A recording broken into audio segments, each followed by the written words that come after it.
আমি আল্লাহ পাকের দুটি শর্ত, সেটি হচ্ছে ফাআম্মাল্লাযীনা আমানু, যদি তোমরা পরিপূর্ণ ঈমানদার হতে পারো, যদি আমি আল্লাহর উপরে ঈমান আনতে পারো, আমি একমাত্র রব্বুল আলামিন কলেমার ভিতরে পড়ে নিয়েছে আমানতু বিল্লাহি ওয়া মালাইকাতিহি ওয়া কুতুবিহি ওয়া রুসুলিহি ওয়াল ইয়াউমিল আখির, পড়ছি না?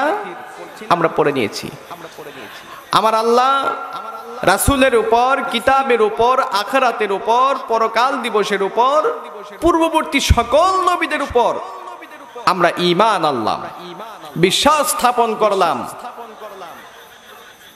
ওয়াল বা'সি বা'দাল মাউত, এবং পুনরুত্থান, সব কিছুর উপরে আমরা বিশ্বাস স্থাপন করলাম। এটা আমরা পড়ে নিয়েছি, আমরা ঈমানদার হয়ে গেছি, ঠিক কিনা বলেন? আচ্ছা, এটা পড়লেই কি আমরা ঈমানদার হয়ে যাই? এটা পড়লেই কি আমরা পরিপূর্ণ মুমিন হয়ে যাই? আচ্ছা আসেন, আমরা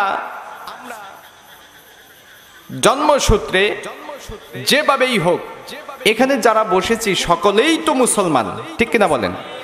সকলেই তো মুসলমান। কিন্তু আসেন, আল্লাহ পাক যে দুটি শর্ত এখানে দিলেন, এই দুটি শর্তে আমরা পরিপূর্ণ অটল আছে কিনা, আমরা পরিপূর্ণ টিকে আছে কিনা, সেটা আমাকে আপনাকে দেখতে হবে, ঠিক কিনা বলেন? আল্লাহ রাব্বুল আলামিন ঘোষণা করে দিলেন, ফাআম্মাল্লাযীনা আমানু বিল্লাহ ওয়া'তাসামু বিহি ফাসায়ুদখিলুহুম ফি রাহমাতিম মিনহু ওয়া ফাদল ওয়া ইয়াহদিহিম ইলাইহি সিরাতাম মুস্তাকিমা। আল্লাহ পাক বলেন, যেই সকল বান্দা বান্দেরা ঈমান আনবে, আল্লাহ রাব্বুল আলামিনকে বিশ্বাস করবে, আল্লাহ পাকের প্রতি বিশ্বাস স্থাপন করবে, এবং যেই সকল বান্দা বান্দিরা সেই ঈমানের পথে ইস্তেকামাত থাকবে, টিকে থাকবে, দুটি কাজ, এক নম্বরে হচ্ছে ঈমান আনা, দুই নম্বরে হচ্ছে ঈমানের পথেই টিকে থাকা। ঈমান আনা এবং ঈমানের পথেই টিকে থাকা। আজকে আমরা যত মুসলমান দুনিয়ার জমিনে দেখতে পারি, সকলেই এক বাক্যে স্বীকার করতে পারি আমরা ঈমানদার, আমরা মুসলমান, কিন্তু ঈমানের পথে টিকে আছি কিনা সেই কথাটা আমাদের জানতে হবে, ঠিক কিনা বলেন? আল্লাহ পাক বলেন, ওটাই তোমাদের শর্ত। এক নম্বরে ঈমান আনবে, দুই নম্বরে ঈমানের পথে ইস্তেকামাত থাকবে, ঈমানের পথেই টিকে থাকবে। আর ঈমানের পথেই টিকে থাকতে গেলে বান্দা তোমাদের উপর জুলুম আসবে, নির্যাতন আসবে, তোমাদের উপর বাধা আসবে। সমস্ত বাধাকে উপেক্ষা করে, জুলুমকে উপেক্ষা করে, সমস্ত বাধা বিপত্তিকে দূরে ঠেলে দিয়ে সেই ঈমানের পথেই তোমাদেরকে ইস্তেকামাত থাকতে হবে, ঠিক কিনা বলেন? আল্লাহ পাক বলেন, যদি তোমরা দুটি শর্ত মেনে নিয়ে সামনের দিকে অগ্রসর হতে পারো, সামনের দিকে যদি তোমরা যেতে পারো, তাহলে তোমাদের জন্য তিনটি পুরস্কার। এক নাম্বার পুরস্কার হচ্ছে আমার আল্লাহ রাব্বুল আলামিন বলেন, ফাসায়ুদখিলুহুম ফি রাহমাতিম মিনহু ওয়া ফাদল, আমি আল্লাহ রাব্বুল আলামিন সাথে সাথে বান্দাদেরকে রহমতের মধ্যে প্রবেশ করাবো। বলেন সুবহানাল্লাহ। মুফাসসিরগণ কেরাম ব্যাখ্যা করেন, সাথে সাথে রহমতের মধ্যে প্রবেশ করাবে, এর মানে কি, এর কথাটা কি তাৎপর্য বহন করে? আমার আল্লাহ রাব্বুল আলামিন এই জায়গায় ফাসায়ুদখিলুহুম বলে কি বুঝাইতে চাইছেন? আমার আল্লাহ রাব্বুল আলামিনের কথাকে মুফাসসিরগণ কেরাম তাফসীর করে ব্যাখ্যা করেন যে আল্লাহ পাক রব্বুল আলামিন ওই ঈমানদার বান্দা, ঈমানের পথে ইস্তেকামাত থাকার বান্দা, সাথে সাথে যাহা চাইবে আমার আল্লাহ রাব্বুল আলামিন তখনই তাহাই দিয়ে দিবে। বলেন সুবহানাল্লাহ। বান্দা যাহা চাবে সাথে সাথে তাই দিবে, অনতি বিলম্বে দিবে, এক্ষণে দিবে। আমরা গ্রামার নিয়ম অনুযায়ী এইখানে ফা আসার কারণে অর্থটা একটু অন্যরকম হয়ে গেছে। যেমন আমরা কোরআনের ভিতরে পড়ি, সায়াকুলুস সুফাহাউ মিনান নাস কাল্লা সাউফা তা'লামুন সুম্মা কাল্লা সাউফা তা'লামুন। এইখানে ফা আসার কারণে অর্থটা হচ্ছে এমন যে এক্ষণে দিব, অনতি বিলম্বে দিব, এই মুহূর্তে দিব। যা চাইবে, চাইতে দেরি হবে, আল্লাহ দিতে দেরি করবে না। বলেন সুবহানাল্লাহ। তবে শর্ত হচ্ছে দুইটি। ঈমান আনতে হবে, ঈমানের প্রতি ইস্তেকামত থাকতে হবে। আল্লাহ রাব্বুল আলামিন অন্যত্র এক আয়াতের ভিতরে ঘোষণা করেন, সূরাতুল হামিম সিজদার ভিতরে আল্লাহ রাব্বুল আলামিন বলেন, ইন্নাল্লাযীনা ক্বালু রাব্বুনাল্লাহু সুম্মা ইসতাকামু তাতানাজ্জালু আলাইহিমুল মালাইকা تتنزل عليهم الملائكة ألا تخافوا ولا تحزنوا وأبشروا بالجنة التي كنتم توعدون জোরে বলেন আল্লাহু আকবার। আল্লাহ পাক বলেন, ঈমানদার তো তারাই, মুমিন মুমিনাত তো তারাই, ঈমানদার বান্দা তো তারাই যারা বলে ক্বালু রাব্বুনাল্লাহ, আমাদের রব হচ্ছেন আল্লাহ। একটু চিৎকার করে বলেন, আমাদের রব কে? মুমিন তো তারাই, ঈমানদার বান্দা তো তারাই। আল্লাহ রাব্বুল আলামিন বলতেছেন, যারা বলেন আমাদের রব আল্লাহ, এই কথা যারা বলে, এই কথা যারা স্বীকৃতি দেয়, তারাই প্রকৃত মুমিন। জোরে বলেন সুবহানাল্লাহ। মুসলমান ভাইরাই আমার, আমরা যারা স্বীকৃতি দিয়েছি রব্বুন আল্লাহ, আমাদের রব হচ্ছে আল্লাহ, আমাদের সৃষ্টিকর্তা আল্লাহ, আমাদের মালিক হচ্ছেন আল্লাহ। এইবার বলেন তো দেখি, যা কিছু আমরা দুনিয়ার জমিনে চাইবো, যা কিছু প্রার্থনা করব, আল্লাহর কাছে করব না আরো অন্য কারো কাছে করব? আল্লাহর কাছে করব না আরো কারো কাছে করব? তাহলে যে আজকের এই পহেলা বৈশাখের দিনে যে মঙ্গল শোভাযাত্রা বের করা হলো, মঙ্গল মানে মঙ্গল, এটা আপনারা সবাই জানেন। শোভাযাত্রা মানে মিছিল, এটাও জানেন। সেই মিছিলের ভিতরে বিভিন্ন পশু পাখি, বিভিন্ন জীবজন্তুর পিকচার থাকে কি থাকে না? এই পিকচার থাকার মানেটা কি? ওই মঙ্গল শোভাযাত্রার ভিতরে একটা গান গাওয়া হয়, এসো হে বৈশাখ এসো হে এসো, গাওয়া হয় কিনা? এর মানে কি? এসো হে বৈশাখ এসো এসো। বৈশাখ কিভাবে আসবে? বৈশাখ কিভাবে আসবে? আপনি কার কাছে চাইলেন? আপনি মাখলুক হয়ে আরেকটা মাখলুকের কাছে চাইতেছেন, ঠিক কিনা বলেন? কিন্তু আমার আল্লাহ রাব্বুল আলামিন বলে দিলেন, মুমিন মুমিনাত তো তারাই, প্রকৃত ঈমানদার বান্দা তো তারাই যারা বলে ক্বালু রাব্বুনাল্লাহ, আমাদের রব হচ্ছেন আল্লাহ, আমাদের মালিক হচ্ছেন একমাত্র আল্লাহ, ঠিক কিনা বলেন? সুতরাং এই কথা যদি আমরা স্বীকৃতি দিয়ে থাকি, এই কথা যদি আমরা মনে প্রাণে বিশ্বাস করে থাকি, তাহলে সকল বিষয়ের প্রতি আমার আল্লাহর কাছে চাইতে হবে, আমার আল্লাহর কাছে প্রার্থনা করতে হবে। এইবার আসেন, এই গানটা যে লিখেছে তার নামটা কি আপনারা বলতে পারেন? এসো হে বৈশাখ গানটা যে লিখেছে তার নামটা হচ্ছে কবিগুরু রবীন্দ্রনাথ ঠাকুর। এ কি মুসলমান না হিন্দু? আহারে, একটা হিন্দু, উনি বলেছেন এসো হে বৈশাখ এসো। ওনার গানের দুটি বিষয় থাকে, মূল প্রতিপাদ্য দুটি বিষয়। সব কয়টি গান রিসার্চ করে দেখবেন, ওনার গানের দুটি বিষয়, একটি হচ্ছে প্রেম, আরেকটি হচ্ছে প্রার্থনা। ওনার গানের ভিতরে হয় প্রেম থাকবে, না হয় প্রার্থনা থাকবে। কি থাকবে? প্রেম থাকবে, না হয় প্রার্থনা থাকবে। এই গানটা কি প্রার্থনার না প্রেমের? এই গানটা কি প্রার্থনার না প্রেমের? প্রার্থনার। এইবার আপনারা বলেন, রবীন্দ্রনাথ ঠাকুর কি আল্লাহর কাছে প্রার্থনা করে না দেবদেবীর কাছে প্রার্থনা করে? রবীন্দ্রনাথ ঠাকুর দেবদেবীর কাছে প্রার্থনা করে। এইবার যে মুসলমান ভাই এবং বোনেরা সেই রবীন্দ্রনাথের সুরে সুর মিলিয়ে রমনার বটমূলে বসে বিভিন্ন রাস্তায় মঙ্গল শোভাযাত্রার নামে যারা এই গানটা গাইলো, এসো হে বৈশাখ এসো হে এসো, তারা কি আল্লাহর কাছে প্রার্থনা করলো না দেবদেবীর কাছে প্রার্থনা করলো? এইবার বলেন তো দেখি, যারা বলেছেন ক্বালু রাব্বুনাল্লাহ, আমাদের রব হচ্ছেন আল্লাহ, এই কথার উপরে কি আমরা অটল আছি না দূরে চলে গেছি? এইবার আপনারা বলেন তো দেখি, আমরা এই যে দোয়া করি আল্লাহর কাছে, এই যে চাই, আমরা পাই না কেন? আমাদের দোয়া কবুল হচ্ছে না কেন? আমরা কেন পাচ্ছি না? আল্লাহ আমাদের ডাকে সাড়া দিচ্ছে না কেন? এর কতগুলো মৌলিক কারণের ভিতরে একটা মৌলিক কারণ হচ্ছে আমাদের জবান, আমাদের কলব, আমাদের রক্ত, আমাদের মাংস, আমাদের দেহটাকে আমরা নষ্ট করে ফেলেছি, ঠিক কিনা বলেন? 2 নাম্বার কারণ হচ্ছে যে আমরা প্রকৃতপক্ষে ঈমানের পথে ইস্তেকামাত নাই, ঈমানের পথেই টিকে নাই। যদি ঈমানের পথে টিকে থাকতে পারতাম, ঈমানের পথে যদি ইস্তেকামাত থাকতে পারতাম, যেহেতু আল্লাহ ঘোষণা করেছেন ফাসায়ুদখিলুহুম, এক্ষুনি তোমাকে দেওয়া হবে, সাথে সাথে আমরা পেয়ে যেতাম, ঠিক কিনা বলেন? তাই না যে মুসলমানদেরকে মারার জন্য, মুসলমানদেরকে ধ্বংস করার জন্য কোন হাতিয়ার ব্যবহার করতে হবে এটা মাগার আজ থেকে অনেক আগেই ইহুদি খ্রিস্টানরা জানলো, কিন্তু মুসলমান বুঝতে পারলো না, ঠিক কিনা বলেন? আজকে সেই নিউজিল্যান্ডের মসজিদে নামাজরত মুসল্লিদেরকে গুলি করে হত্যা করা হলো। নামাজরত মুসল্লিরা আজকে মসজিদে নিরাপদ নয়, মুসলমানরা রাস্তায় নিরাপদ নয়, মুসলমানরা মাঠে নিরাপদ নয়, এবং কি নিজ বাড়িতেও নিরাপদ নয়, ঠিক কিনা বলেন?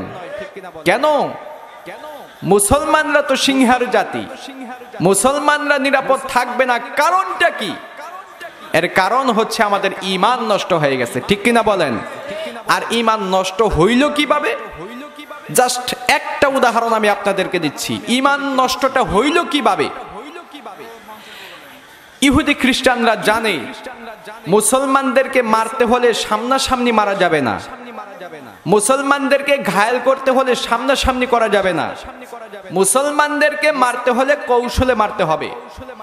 তাহলে কৌশলটা কি? সেই কৌশলটা হচ্ছে আগে মুসলমানদের ঈমানকে খায়া ফেলতে হবে।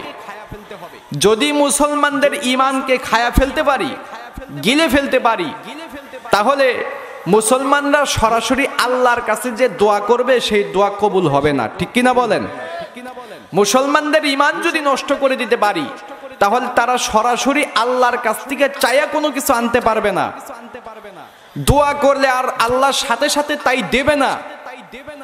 কাজেই কিভাবে ঈমান নষ্ট করা যায় সেই পায় তারা করতে হবে। কি করলো? আজকে সেই পাশ্চাত্যের সুদ ভিত্তিক একটি অর্থ ব্যবস্থা সারা বিশ্বের জমিনে চালু করে দিল, ঠিক কিনা বলেন? আর এই হারাম খাইয়া, সুদ খাইয়া, হারাম উপার্জন খাইয়া মানুষ তার কলব, তার রক্ত, দেহ, মাংস, এমনকি ঈমান পর্যন্ত নষ্ট করে ফেললো। যার কারণে আজকে আমরা আর আল্লাহর কাছ থেকে সরাসরি কোনো কিছু চাইয়া পাই না, দোয়া করলে কবুল হয় না, যেখানে পায় মুসলমানদেরকে সেখানেই লাথি মারে, ঠিক কিনা বলেন? আহারে, আল্লাহ পাক সূরা বাকারার ভিতরে ঘোষণা করে দিয়েছেন, কুলু মিন তাইয়্যিবাতি মা রাযাকনাকুম ইয়া আইয়ুহান নাসু কুলু মিম্মা ফিল আরদি হালালান তাইয়্যিবা। আল্লাহ পাক বলে দিয়েছেন, ইয়া আইয়ুহান নাস, হে মানুষেরা, কুলু মিন তাইয়্যিবাতি মা রাযাকনাকুম ফিল আরদি হালালান তাইয়্যিবা, এই জমিনের ভিতরে যাহা কিছু হালাল আছে সেই জায়গা থেকে তোমরা খাও। অথচ আমরা আজকে হারাম খাওয়ার জন্য প্রতিযোগিতা শুরু করে দিয়েছি, ঠিক কিনা বলেন? হারাম খাওয়ার জন্য প্রতিযোগিতা শুরু করে দিয়েছি। দেখেন, যারা হারাম খায় তাদের আচরণও কিন্তু ভিন্ন রকম হয়, ঠিক কিনা বলেন? একটি উদাহরণ দিচ্ছি আপনাদেরকে। কুকুর চিনেন তো? এই কুকুরের স্বভাব কি ভালো না খারাপ? কুকুর কি হালাল খায় না হারাম খায়? কুকুর মরা খায়, কুকুর পায়খানা খায়, কুকুর হারাম খায়, সব কিছু খায়। যার কারণে কুকুর এমন হারাম, কুকুরের গোশত যেমন হারাম, কুকুরের পশমও তেমন হারাম, ঠিক কিনা বলেন? কুকুর গায়ে ঢেস লাগলে সেই জামা ধুতে হয়, কোনো পাত্রে মুখ দিলে সেই পাত্রও ধুইতে হয়, ঠিক কিনা বলেন? আর কুকুরের স্বভাবটাও কিন্তু খারাপ, ঠিক কিনা বলেন? আর বিড়াল, বিড়াল কি হালাল খায় না হারাম খায়? হালাল খায়। আপনি দুধ দিয়ে ভাত খাবেন, বিড়াল দুধ দিয়ে ভাত খাবে। আপনি মাছ খাবেন, বিড়াল মাছ খাবে। আপনি গোশত খাবেন, বিড়াল গোশত খাবে। আপনি হালাল খাবেন, বিড়াল হালাল খাবে, ঠিক কিনা বলেন? যার কারণে বিড়াল, বিড়ালের সেই যে এই লালা, এই লালাটাও কিন্তু পবিত্র, আল্লাহর নবীর এক সাহাবী বিড়াল পুষতো, বগলের তলে বিড়াল নিয়ে আল্লাহর নবীর কাছে আসতো। বগল থেকে বিড়াল বের হয়ে গেছে আর লকফ হয়ে গেছে আবু হুরায়রা। জোরে বলেন সুবহানাল্লাহ। কাজেই বিড়ালের স্বভাবটাও কিন্তু ভালো। বিড়াল কিন্তু মানুষকে কামড়ায় না, মানুষ দেখলে ঘেউ ঘেউ করে না। বিড়ালের ম্যাও ম্যাও শব্দ দিয়া কিন্তু বাচ্চারা খেলা করে, ঠিক কিনা বলেন? কাজেই এটাও চিন্তা করেছে ইহুদি খ্রিস্টানরা যে মুসলমানদেরকে হারাম খাওয়াইতে খাওয়াইতে তাদের ঈমান নষ্ট করে দেয়, মুসলমানদের স্বভাব চরিত্র আখলাক আচরণ সব কিছু নষ্ট হয়ে যাবে, তখন মুসলমানদেরকে ইচ্ছা রকম মারা যাবে, ঠিক কিনা বলেন? একটা উদাহরণ আরেকটা দিচ্ছি। আল্লাহ পাকের এই জামানায় হাজ্জাজ বিন ইউসুফ তাম দুনিয়ার জমিনে যখন রাজত্ব করতে লাগলো, তাম দুনিয়ার জমিনে যখন রাজত্ব করতে লাগলো, সারা দুনিয়ার মানুষদের উপরে জুলুম নির্যাতন করা শুরু করে দিল। আহারে, এই ভারত উপমহাদেশে তখনও ইসলাম প্রচার হয় নাই, এই ভারত উপমহাদেশে তখনও ইসলাম প্রবেশ করে নাই। হাজ্জাজ বিন ইউসুফ সমস্ত মানুষদের উপরে যখন জুলুম নির্যাতন করা শুরু করে দিল, এমন ভাবে জুলুম নির্যাতন করা শুরু করলো, তার মন্ত্রী পরিষদরা ডেকে বলল, হাজ্জাজ বিন ইউসুফ, তুমি যেইভাবে এইরকম মানুষদেরকে জুলুম নির্যাতন করো, তারা যদি বরদোয়া করে, তারা যদি আল্লাহর দরবারে বিচার দেয়, তুমি তো একদম শেষ হয়ে যাবা, ঠিক কিনা বলেন? হযরতে হাজ্জাজ বিন ইউসুফ ডাক দিয়ে বললেন, আমার মন্ত্রী পরিষদ, আমার উপদেষ্টা মণ্ডলী, তোমরা কোনো চিন্তা করবে না, ভয় করবে না। তার কারণ হলো আমি যাতে ধ্বংস না হয়ে যাই, তারা যে বরদোয়া করবে এটা আমি জানি, তাদের বরদোয়া যেন আল্লাহর দরবারে কবুল না হয় সেই ব্যবস্থাও আমি করে ফেলেছি। মন্ত্রী পরিষদ ডাক দিয়ে বললেন, আপনি কি ব্যবস্থা করেছেন?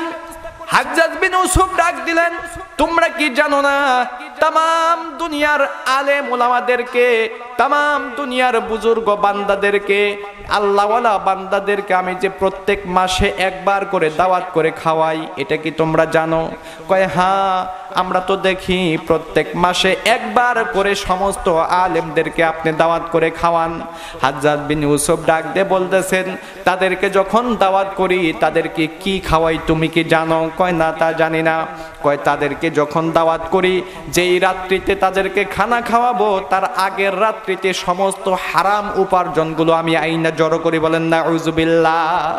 ওই যে মরুভূমির রাস্তার ভিতরে রাখাল বালকদেরকে মাইরা দুইরা তাদের কাছ থেকে ছিনতাই কইরা ছাগল ভেড়া বকরিগুলো আমার রাজ দরবারে এনে জড়ো করি, আর ওই সমস্ত ছাগল ভেড়া বকরিগুলো জবাই করে সেই হারাম খাবারগুলো আলেম ওলামাদেরকে খাওয়াই, বুজুর্গ বান্দাদেরকে খাওয়াই, যার কারণে তাদের ঈমানটা নষ্ট হয়ে গেছে, কলবটা নষ্ট হয়ে গেছে, জবানটাও নষ্ট হয়ে গেছে। আল্লাহর দরবারে যতই বরদোয়া করুক না কেন, একটা বরদোয়াও কাজে লাগবে না, ঠিক কিনা বলেন? কিন্তু আল্লাহর এক বান্দা, বুজুর্গ মানুষ, সাঈদ বিন জুবাইর রাদিয়াল্লাহু তাআলা আন, তিনি এমন বুজুর্গ ছিলেন যে ওই দাওয়াতে কোনোদিন অংশগ্রহণ করে নাই, সেই হাজ্জাজ বিন ইউসুফের খাবার কোনোদিন খায় নাই। হযরতে হাজ্জাজ বিন ইউসুফ চিন্তা করলেন, এই বুজুর্গ বান্দারা যেহেতু আমার খানা খাবার খায় না, আমার দাওয়াতে অংশগ্রহণ করে না, সুতরাং এর কলবটা তো ঠিক আছে, এর ঈমানটা তো ঠিক আছে। যদি এই লোকটা বরদোয়া করে দেয় তাহলে তো আমি ধ্বংস হয়ে যাব, কি করা যায়? ওই বুজুর্গ বান্দার উপরে সাঈদ বিন জুবাইর রাদিয়াল্লাহু তাআলা আনহুর উপরে জুলুম নির্যাতন করা শুরু করে দিল। যখন এতেও বন্ধ হলো না, এমন নির্যাতন করলো যেই নির্যাতনের কারণে ওই বুজুর্গ বান্দাটা মৃত্যু মুখে পতিত হয়ে গেল। ওই বুজুর্গ বান্দাটা যখন মৃত্যু মুখে পতিত হলো, চিৎকার মেরে ডাক দিয়ে বললেন, আল্লাহ, তোমার এই পাপিষ্ট জালিম বাদশার সাথে দুনিয়ার কোনো মানুষ তো পারে না, তোমার কাছে বিচার দিয়ে গেলাম, তুমি এই জালিম বাদশার একটা বিহিত ব্যবস্থা কইরো।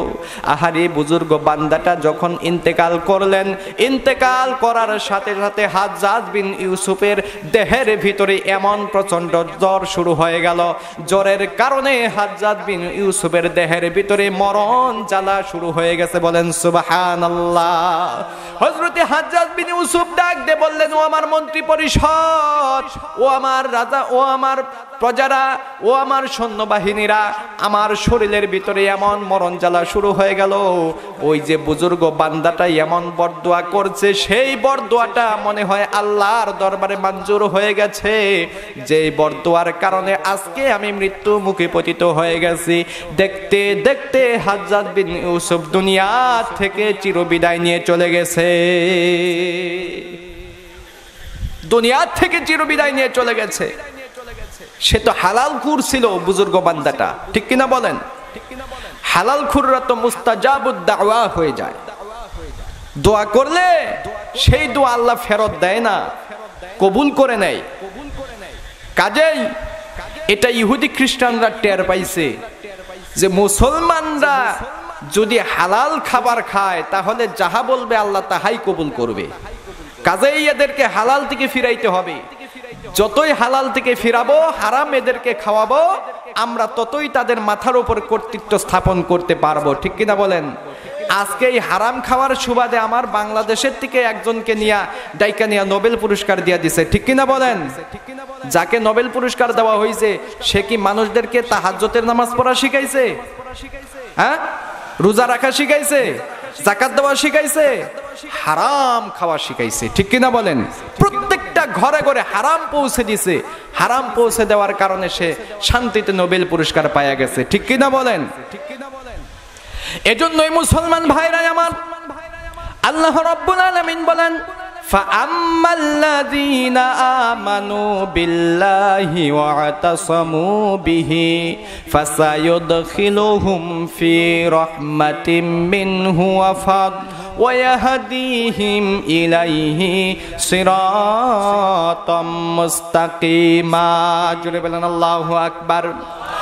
এক নাম্বার শর্ত হচ্ছে বান্দা তুমি ঈমান আনবা, দুই নাম্বার শর্ত হচ্ছে সেই ঈমানের পথেই টিকে থাকবা। যত বাধা, যত ঝড়, যত সাইক্লোন তোমার উপর দিয়ে বয়ে যাক না কেন, না খাইতে খাইতে প্রয়োজনে মরে যাবা, তবুও বান্দা তুমি হারাম খাইবা না, ঈমানটাকে তুমি নষ্ট করবা না, ঠিক কিনা বলেন?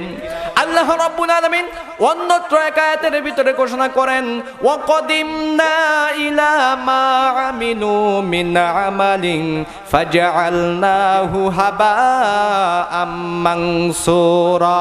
জোরে বলেন আল্লাহু আকবার।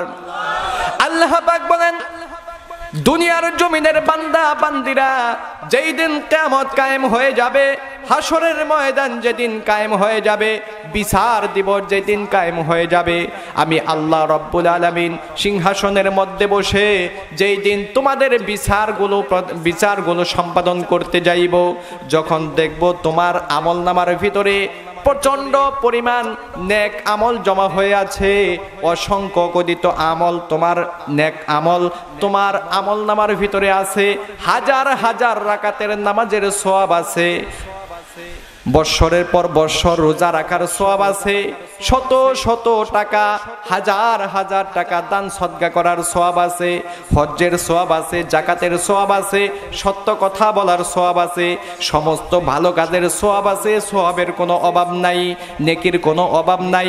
নেকি করতে করতে তোমার আমল নামাটা পরিপূর্ণ হয়ে গেছে, কিন্তু যখন দেখব বান্দা আমল নামার অধ্যায় খোলার পরে যখন দেখব আমল নামা পরিপূর্ণ, যখন আমি ঈমানের অধ্যায়টা খুলবো, যখন দেখব বান্দা তোমার ঈমানের ভিতরে একটু সমস্যা আছে।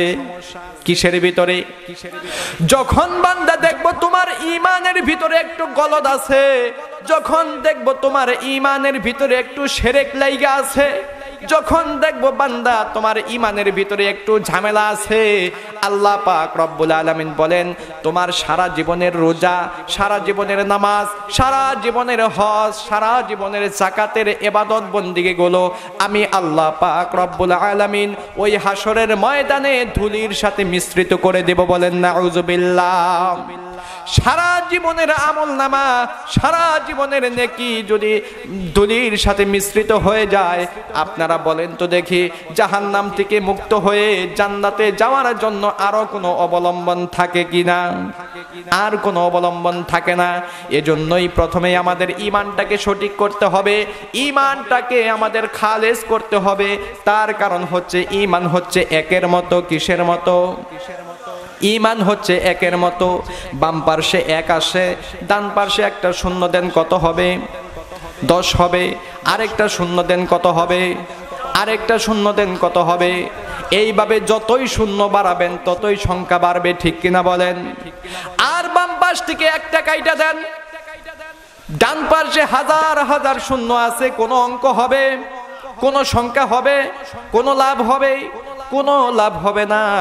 আপনার ঈমানটা যদি সঠিক থাকে, ঈমানটা যদি খালেস থাকে, ঈমানটা যদি আপনার শুদ্ধ থাকে, একটা ইবাদত করবেন, ওই একটা ইবাদতকে আল্লাহ রাব্বুল আলামিন বর্ধিত করতে করতে বাড়াইতে বাড়াইতে আল্লাহ পাক আপনাকে নাজাত পর্যন্ত দিয়ে দিবে। বলেন সুবহানাল্লাহ। কাজেই ঈমান যদি আপনার খালেস হয়, সঠিক হয়, তাহলে আমল করলে লাভ হবে। একটা আমল করবেন ওইটাই থাকবে, দুটি আমল করবেন ওটাই থাকবে।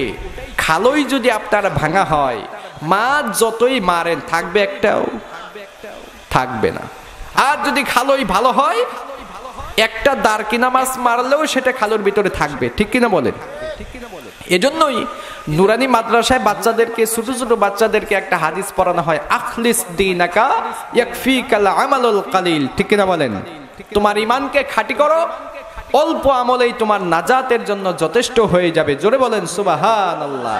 এজন্য প্রথমেই আমাদের ঈমানটাকে খাঁটি করতে হবে। কি খাঁটি করতে হবে? ঈমানটা খাঁটি করতে হবে। কেন খাঁটি করব? যেহেতু আমরা বলে নিয়েছি ইন্নাল্লাযীনা ক্বালু রাব্বুনাল্লাহ সুম্মা ইসতাকামু তাতানাজ্জালু আলাইহিমুল মালায়েকা। জোরে বলেন সুবহানাল্লাহ।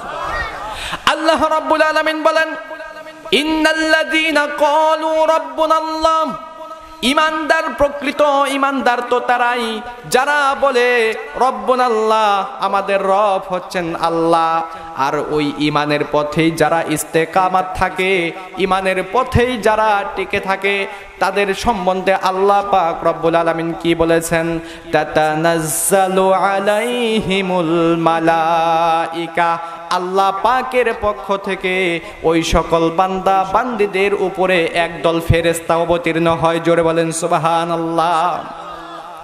একদল ফেরেশতা অবতীর্ণ হয়ে তারা বলেন আল্লাহ তাখাফু ওয়ালা তাহজানু ওয়া আবশিরু বিল জান্নাতিল্লাতী কুনতুম তুআদুন। আল্লাহ পাক রব্বুল আলামিন বলেন ওই সকল ফেরেশতারা ওই সকল বান্দা বান্দীদেরকে ডেকে ডেকে বলতে থাকে, ও আল্লাহর ঈমানদার বান্দারা, ও আল্লাহর মুমিন বান্দারা, মুত্তাকিন বান্দারা, তোমরা ভয় করো না, চিন্তাও করো না, তোমরা ভয় করো না, চিন্তাও করো না।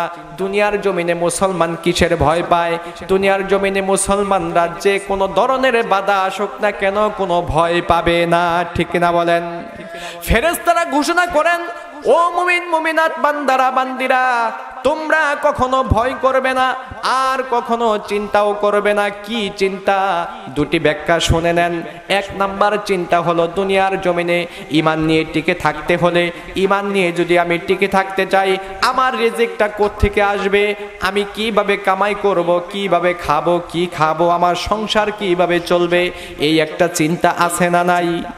কিন্তু যারা ঈমানদার, যারা ঈমানের পথেই টিকে থাকে, আল্লাহ পাকের ফেরেশতারা ডাক দিয়ে বলেন, বান্দারা তোমরা ভয় করবা না, ওই রিজিকের চিন্তাও করবা না। জোরে বলেন সুবহানাল্লাহ। আল্লাহ পাকের ফেরেশতারা পরবর্তী অংশে আল্লাহ পাকের ওই বান্দাদেরকে ডাক দিয়ে বলেন, ও আল্লাহর বান্দারা, আরেকটা চিন্তাও তোমাদের থাকবে না। কোন চিন্তা? এইবার বলেন তো দেখি মুসলমান, মরণের চিন্তা সকলের দিলের ভিতরে আছে না নাই? আছে না? মৃত্যুর চিন্তা, মৃত্যুর সময় একটা মানুষ, যে লোকটা মৃত্যুবরণ করে ওই লোকটাই বুঝে তখন তার কেমন লাগে। কিছুদিন আগে গুলশান বনানীতে সেই FR টাওয়ারের মধ্যে আগুন ধরে গেল, আগুনের মধ্যে অনেক লোক মারা গেল।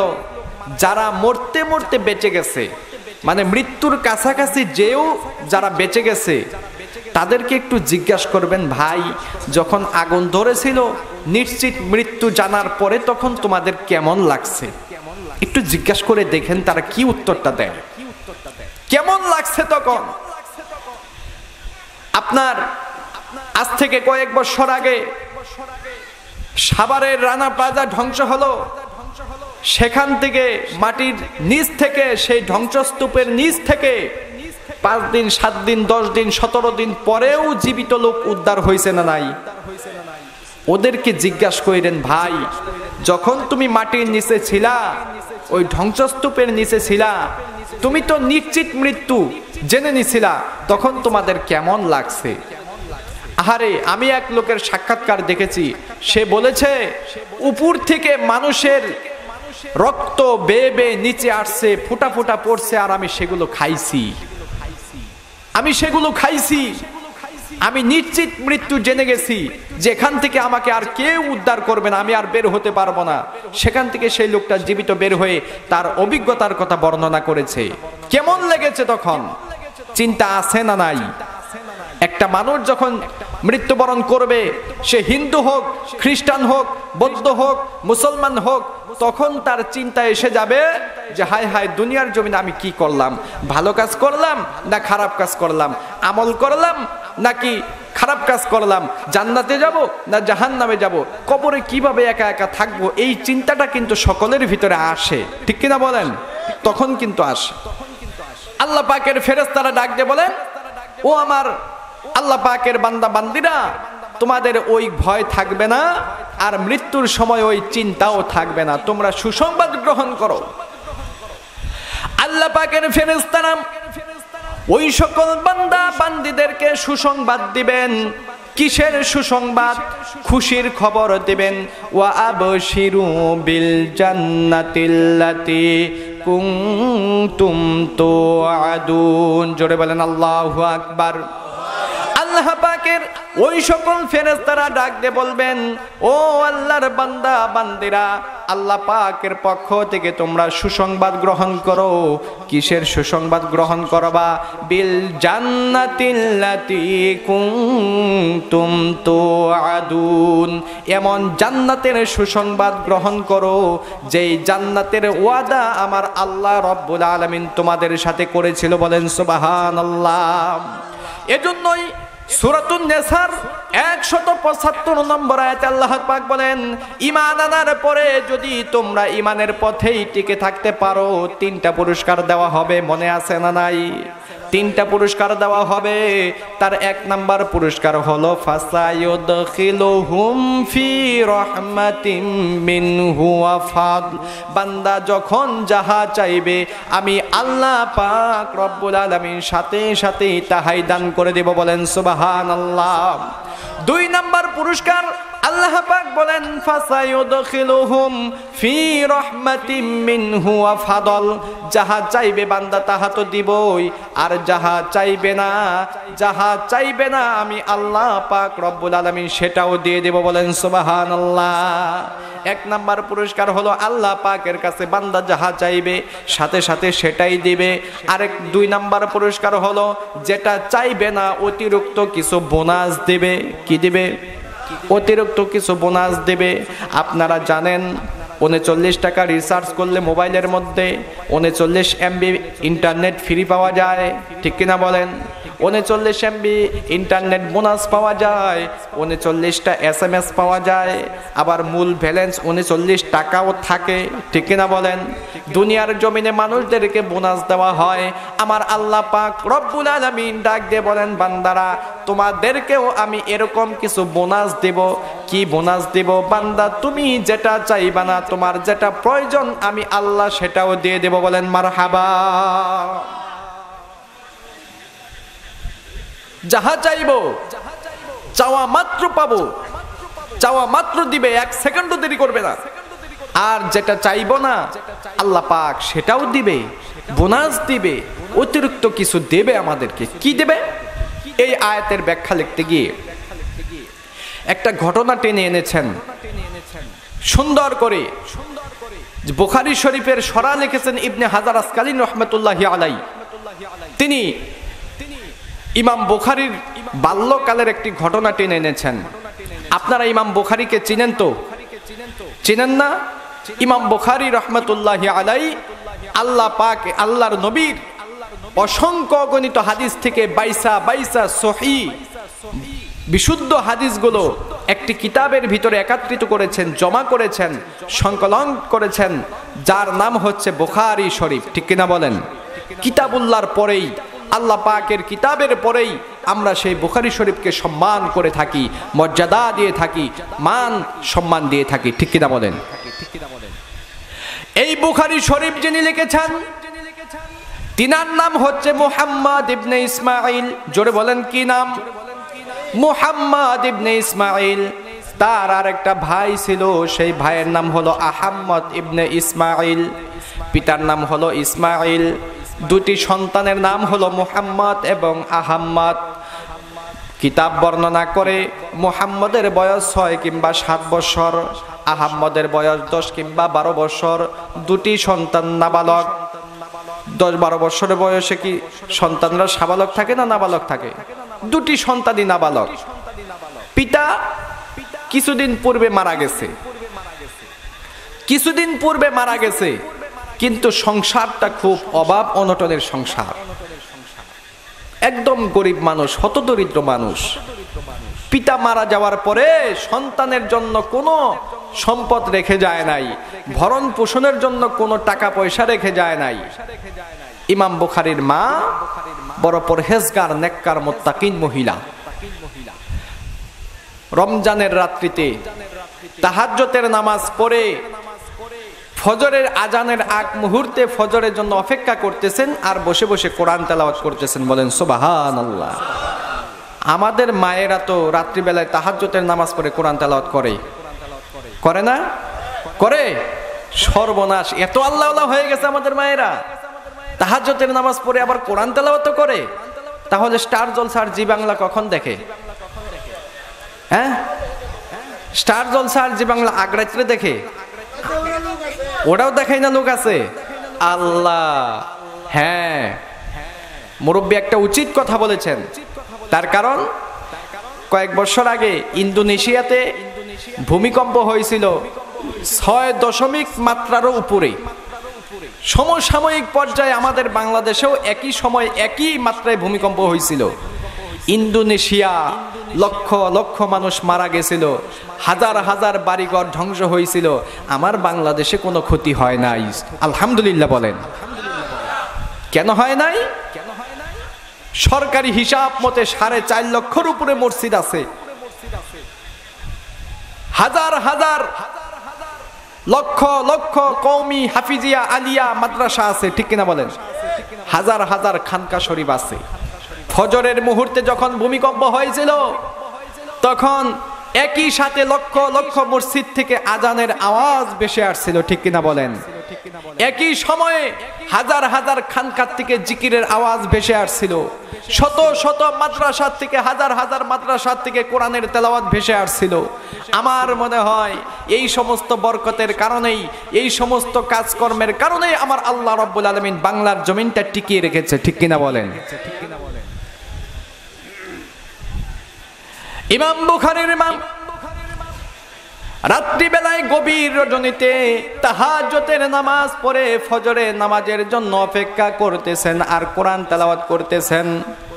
সূরা বাকারা, সূরা আলে ইমরান, তেলাওয়াত করতে করতে সূরা নিসা তেলাওয়াত করতে করতে আমি যেই আয়াতটা আপনাদের সামনে তেলাওয়াত করেছি, এই আয়াতের মধ্যে যখন এসেছে সূরা নিসার 175 নম্বর আয়াতটি যখন তিনি তেলাওয়াত করেছেন, তেলাওয়াত করার সাথে সাথে মনে মনে কি যেন ভাবলেন, কিছুক্ষণ চুপ থাকলেন, চুপ থাকার পরে কোরআন শরীফটা বন্ধ করলেন, আবার পড়লেন, আবার বন্ধ করলেন, আবার পড়লেন, এইভাবে 7 বার তেলাওয়াত করলেন। কয়বার? 7 বার কোরআন শরীফটা তেলাওয়াত করার পরে ইমাম বুখারীর মা সাজদায় পড়ে গেছে, বাতিটা নিবাইয়া দিছে, বাতিটা নিবাইয়া সাজদার ভিতরে পড়ে ডাক মারছে, আল্লাহ এতদিন পর্যন্ত কোরআন শরীফ অসংখ্য অগণিত বার তেলাওয়াত করেছি, খতম করেছি, কোনোদিন বুঝতে পারি নাই তুমি এই আয়াতের ভিতরে কি ওয়াদা করেছো, বান্দার সাথে কি কথা তুমি দিয়েছো। আজকে আমি বুঝতে পেরেছি এই আয়াতের ভিতরে কি ওয়াদা করেছো। আমি তো নেককার পরহেজগার মুত্তাকিন মহিলা, তুমি যে দুটি ওয়াদা বান্দার সাথে করেছো, দুটি শর্ত যদি তোমার মেনে নিতে পারি তাহলে দুনিয়ার জমিনে তুমি 3টা পুরস্কার দিবা। আমার স্বামী কিছুদিন পূর্বে মারা গেছে, আমার সংসার ভেসেছে, আমাকে তারা প্রস্তাব দিয়েছে, ও মুহাম্মদের মা তোমার স্বামী মারা গেছে, তুমি এক বেলা খাও আরেক বেলা না খাইয়া থাকো, এই কষ্ট তোমার আমরা সহ্য করতে পারি না, তুমি যদি আমার কাছে বিবাহ বসো, তোমাকে অনেক সম্পদ দেওয়া হবে, তোমাকে সুখে শান্তিতে রাখা হবে, তোমার সন্তানদের ভরণ পোষণ করা হবে। কিন্তু ইমাম মুহাম্মদের মা ডাক দিয়ে বলেন, আল্লাহ তাদের বিবাহের প্রস্তাবকে আমি বিনয়ের সাথে প্রত্যাখ্যান করেছি, তার কারণ আমি জানি বেঈমানদের সাথে ঘর করলে কোনোদিন ঈমান নিয়ে থাকা যায় না। ঠিক কিনা বলেন? ইমাম মুহাম্মদের মা ডাক দিয়ে বলেন, আমি তাদেরকে বিনয়ের সাথে প্রত্যাখ্যান করেছি, তাদেরকে আমি বলেছি আমি তোমাদের সাথে ঘর সংসার করতে পারবো না, তোমাদের টাকা পয়সা, তোমাদের ধন সম্পদ, তোমাদের মান মর্যাদা নিয়ে তোমরা থাকো, আমি আমার ঈমান নিয়ে, আমার সন্তান নিয়ে, আমার আল্লাহকে নিয়ে আমি পড়ে থাকি। আমার ঈমানটা আমি বিক্রি করি নাই, আমার আখলাকটা আমি বিক্রি করি নাই, আমার ঈমানটাকে আমি ধ্বংস করে দেই নাই। তোমার ঈমানের পথে আমি যেহেতু টিকে আছি, সেহেতু তোমার কাছে একটা দরখাস্ত আমি করি। আমার মুহাম্মদ যখন ছোট ছিল তখন তার দুটি চক্ষু ভালো ছিল, কিন্তু এই মুহূর্তে আমার মুহাম্মদের কোনো এক রোগের কারণে দুটি চক্ষু অন্ধ হয়ে গেছে। আমার মুহাম্মদকে আগে সবাই ভালোবাসতো, সবাই কোলে নিত, কাছে নিত, আদর করত, চুমু খাইত, কিন্তু যখন থেকে আমার মুহাম্মদের দুটি চক্ষু অন্ধ হয়ে গেছে, তখন থেকে আমার মুহাম্মদকে কেউ আর ভালোবাসে না, কেউ আদর করে না, কেউ আর চুমু খায় না। আমার মুহাম্মদ যখন বাড়ির বাহিরে যায়, আমি মা বড় অস্থির হয়ে চেয়ে থাকি কোন সময় আমার ছেলে অ্যাক্সিডেন্ট হয়, খাদে পড়ে না পানিতে পড়ে না গাড়ির নিচে পড়ে, আমি মা বড় অস্থির হয়ে চেয়ে থাকি।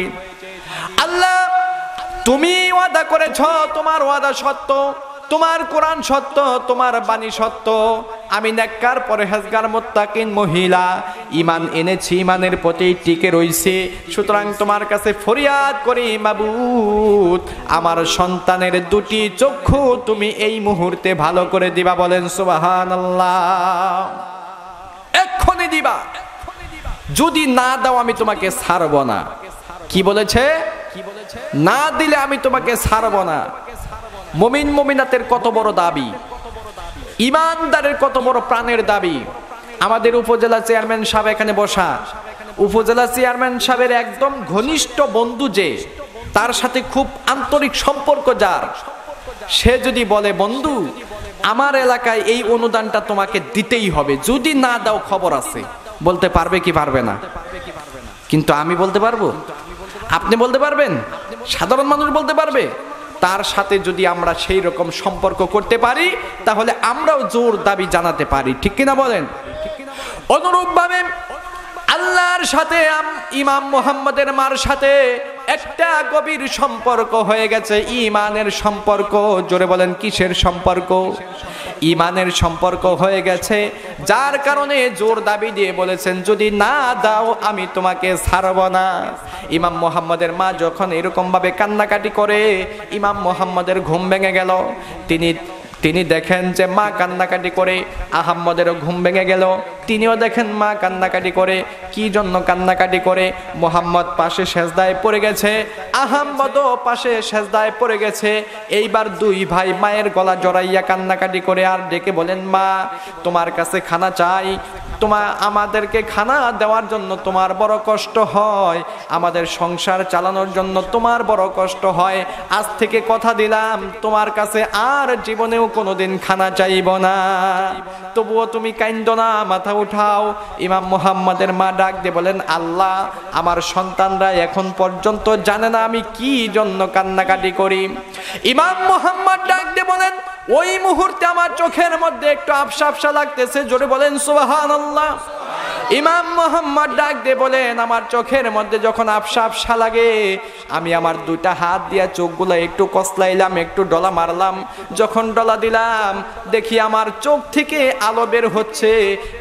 এই দূরের আশেপাশের যা কিছু আছে আমি আফসা আফসা আলোতে দেখতে পাচ্ছি, বলেন সুবহানাল্লাহ। ইমাম মুহাম্মদ সাথে সাথে মুহাম্মাদের মাকে ডাক দিয়ে বলেন, ওগো আম্মা, আর কাঁদবেন না, আর চিন্তা করবেন না, আর কান্নাকাটি করবেন না। আমার আল্লাহ রব্বুল আলামিন আপনার দোয়াকে মঞ্জুর করে নিয়ে আমার দুটি চক্ষু এই মুহূর্তে ভালো করে দিয়েছে, বলেন সুবহানাল্লাহ। সাথে সাথে মুহাম্মাদের দুটি চক্ষু ভালো হয়ে গেছে। এইবার মুহাম্মাদের মা ডাক দিয়ে বলতেছেন, বাবারে, তুই কি আমাকে সান্ত্বনা দেওয়ার জন্য বলতেছিস? কয়, না মা, সত্যি বলতেছি। কয়, তাহলে একটু পরীক্ষা করি, এই জায়গায় কয়টা আঙ্গুল? কয়, 5টা। এটা কি? বলে, মা তোমার নাক। এটা কি? বলে, তোমার চোখ। এইবার মুহাম্মদকে বুকের সাথে আলিঙ্গন করে আল্লাহর শুকরিয়া আদায় করে বলতেছেন, আল্লাহ, তোমার বাণী সত্য, তোমার ওয়াদা সত্য। বান্দা যদি সত্যি ঈমান আনতে পারে আর ঈমানের পথেই থাকতে পারে, তাহলে তুমি বান্দাকে নিরাশ করো না। ঠিক কিনা বলেন? বান্দাকে নিরাশ করো না। আজকে আমরাও যদি সেই খাঁটি ঈমানদার হতে পারি, ঈমানের পথেই টিকে থাকতে পারি, ইস্তেকামত থাকতে পারি, আমাদের কোনো ভয়, কোনো চিন্তা নাই। 2 মিনিটের মধ্যে আমি শেষ করে দিচ্ছি। এইবার ইমাম মুহাম্মাদের মা ডাক দিয়ে বললেন, আল্লাহ, তুমি তো এই জায়গায় 3টা শর্তর কথা বলেছো, মানে 3টা পুরস্কার দেওয়ার কথা বলেছো। 1 নম্বরে বান্দা যা চাবে তাই দিবা, 2 নম্বরে যেটা চাবে না সেটাও দিবা, মানে বোনাস দিবা। এইবার বোনাসটা দাও, আমার সন্তানকে কি বোনাস দিবা দাও। কিতাব প্রমাণ করে ইমাম মুহাম্মদকে আল্লাহ রাব্বুল আলামিন এত বড় বিশাল মেধা শক্তি দিয়েছিলেন, এত বড় স্মৃতি শক্তি আল্লাহ পাক দিয়েছিলেন। 1 দিন নয়, 2 দিন নয়, মাত্র 30 দিনে 30 পারা কোরআনের হাফেজ তিনি হয়ে গেছে, বলেন সুবহানাল্লাহ। জগৎ বিখ্যাত একজন আলেম হয়েছে। বুখারী শরীফ নামক একটা কিতাব তিনি সংকলন করেছেন। আল্লাহর নবীর হাদিসগুলো তিনি একত্রিত করেছেন, মহৎ একটা কাজ করেছেন। 3 নাম্বার পুরস্কার হলো ওয়ায়াহাদিহিম ইলাইহি সিরাতাম মুস্তাকিমা। জোরে বলেন আল্লাহু আকবার। আল্লাহ রাব্বুল আলামিন বলেন, ওই সকল বান্দা বান্দীদেরকে আমি আল্লাহ পাক হিদায়াতের পথে পরিচালিত করব, তাদেরকে আমি আল্লাহ তাআলা হিদায়াতের পথে রাখব। তারা জীবনেও কোনোদিন হিদায়াতের পথ থেকে বিন্দু পরিমাণ সরে যাবে না, তারা কোনোদিন বিপদগামী হবে না, তারা হিদায়াতের পথেই পরিচালিত হয়ে ইন্তেকাল করে জান্নাতে চলে যাবে, বলেন সুবহানাল্লাহ। আল্লাহ পাক রব্বুল আলামিন মুহাম্মদকে এমন হিদায়াতের পথে পরিচালিত করেছেন, জীবনের শেষ মুহূর্ত পর্যন্ত হিদায়াতের পথেই টিকে থেকে তিনি ইন্তেকাল করেছেন, বলেন সুবহানাল্লাহ। আল্লাহ পাক রব্বুল আলামিন এই অল্প সময়ের ভিতরে আমি যে জিনিসটি আপনাদেরকে বোঝাতে চাচ্ছি সেটি হচ্ছে, 1 নম্বরে আমাদের ঈমানটা নষ্ট হয়ে গেছে, 2 নম্বরে আমাদের আখলাকগুলো নষ্ট হয়ে গেছে। ঠিক কিনা বলেন? এখন আমাদের এখান থেকে, আজকের এই মাজলিস থেকে আমরা কি প্রতিশ্রুতি নিতে পারি না আমরা আর হারাম খাবো না, আমাদের ঈমানকে নষ্ট করব না, আমাদের আখলাককে নষ্ট করব না, আমাদের গোশত আমাদের রক্তকে নষ্ট করব না, আমাদের এই ঐতিহ্যকে নষ্ট করব না? এটা কি আমরা ওয়াদা করতে পারি না, প্রতিজ্ঞা হতে পারি না? ইনশাআল্লাহ আল্লাহ তাআলা যেন কবুল করেন। সকলে বলে আমিন। আমার জন্য দোয়া করবেন। আজকের এই মুক্তাসার যেটুকু আলোচনা করেছি ভুল বেয়াদবি হলে ক্ষমা করবেন, আল্লাহর কাছে ক্ষমা চাচ্ছি। ওয়া আখিরু দাওয়ানা আলহামদুলিল্লাহি রাব্বিল আলামিন। আসসালামু আলাইকুম ওয়া রাহমাতুল্লাহি ওয়া বারাকাতুহু।